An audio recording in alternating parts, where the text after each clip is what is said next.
मुझसे टच नहीं होना, बढ़ रहा है कोरोना, जरा दूर ही रहो ना। अच्छा। कुछ दिन जानू मुझसे टच नहीं होना, बढ़ रहा है कोरोना, जरा दूर ही रहो ना। कैसे रहेंगे? दूर ही रहो ना,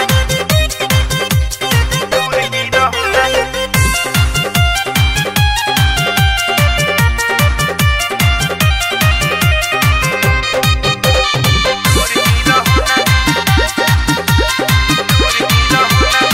बहुत बात को बनाते हो तुम, तो बहुत भाव खाते हो।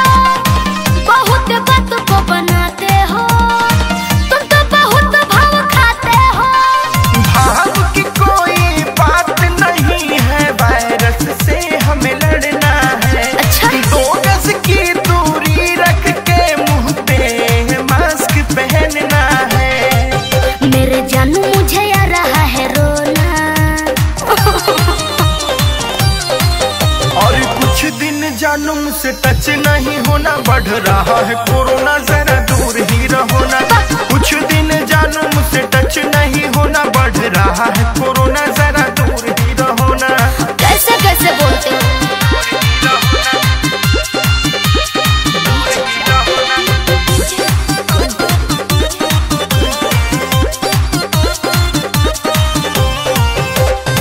तुमसे बहुत तो प्यार करती हूँ, तुम प्यार में मरती हूँ।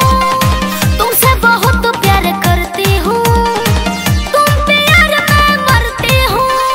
तुमसे मिलने के लिए मेरा भी दिल करता है, लेकिन बड़ी समस्या है, इसलिए डर लगता है।